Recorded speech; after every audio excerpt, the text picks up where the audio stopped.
February wrap up. What? Hi everyone. My name is Carly and this channel is just gonna be a wrap up channel apparently because I can't think of anything else to do. Also, a little bit of a late February wrap up, as in I try not to do them this late, but the end of February and the beginning of March were super crazy hectic busy for me. So this is now when I'm finally getting around to doing this. Technically in February, looks like I only read 2 books, but they're both pretty long. And also in my defense, the Olympics were on and I am an Olympic fiend. I love the Olympics. I think I love the Summer Olympics just a little bit more, but come on, figure skating. Any and all figure skating, literally. I knew what times the live stream was on, and then I was like recording it so I could watch it later, and like, yeah, figure skating and Olympics really cut into my reading time. So without further ado, I'm just gonna start. Though I do want to start out with a book that I read in January that I totally forgot to mention in my January wrap up, and I knew it because as I was doing my January wrap up, I remember thinking there's something wrong, I'm missing something, something is missing, and I think it was after I like filmed and edited it in the video I realized that I totally forgot to write down a book that I read, and I totally forgot to talk about it. So I'm pretty sure I finished this before I read the All for the Game series, but it was The Three Dark Crowns by Kendar Blake.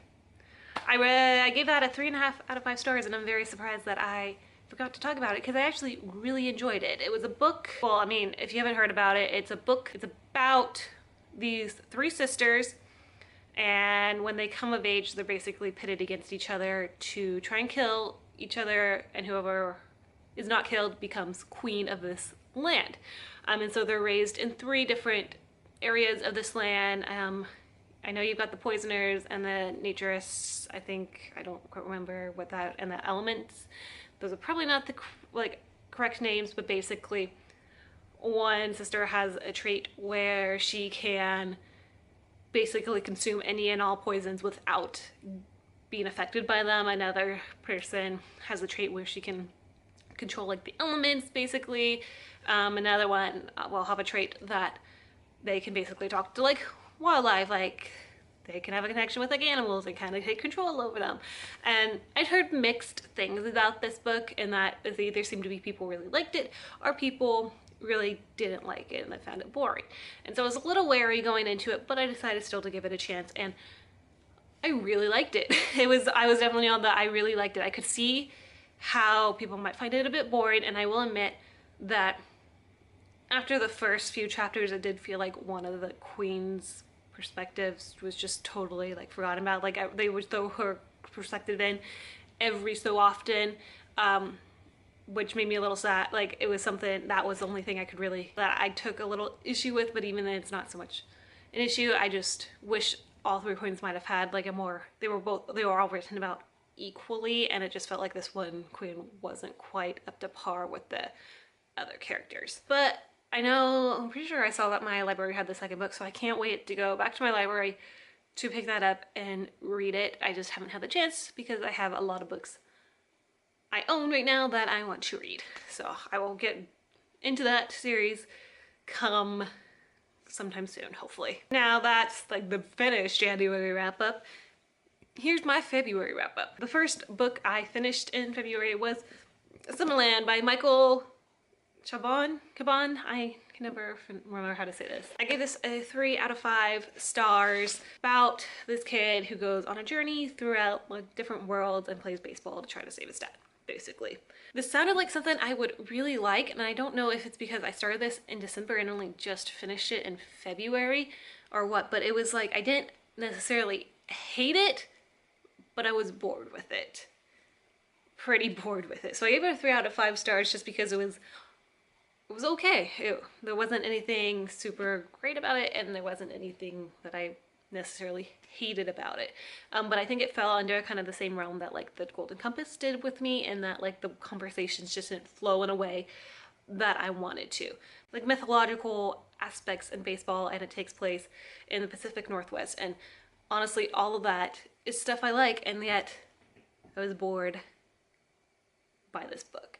And I had to really force myself to finish it because I really hate DNFing books. And like this, like I said, I was bored every time I read it. And then the next book I read and finished in the month of February was Lair of Dreams by Libba Bray. This is the second book in the Diviners trilogy. I don't want to say too much about it. I will say, don't think this one had as quite as much of a punch as the first one did.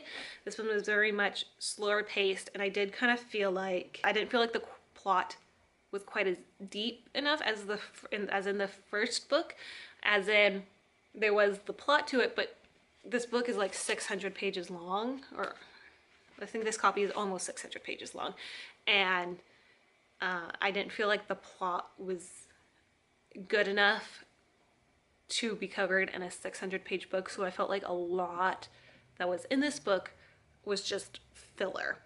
And with that also said, some of the main characters that had really big kind of arcs in the first book seemed completely forgotten in the second book, and I did like that some secondary characters in the first book were now given the chance to shine and for us to get to know them in this third book, but out of a cast of like 6 characters to really only focus on 2 in a book and the rest to get kind of just really pushed to the back and then only to be brought forward at the very pinnacle of the plot at the very end wasn't something I necessarily liked. Like, it just, yeah, the characters that were pushed to the back in this book, just when they were brought forward, just felt very rushed. I will say there is a very sad part in this book that made me sad and cried.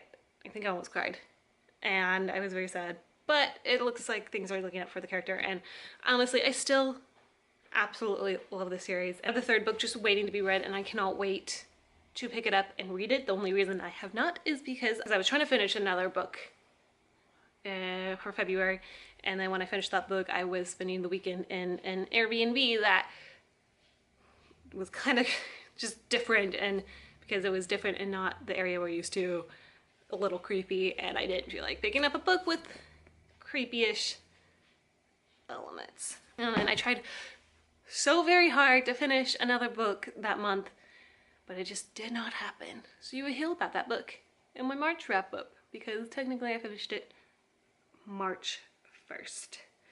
That's my February wrap up. It really was not that exciting, but probably try to get this up, but I did kind of do a little vlog that should be up soon as well. Yeah, I don't know. I'll try to make this channel a little more exciting. I just don't quite know what to do is my issue right now.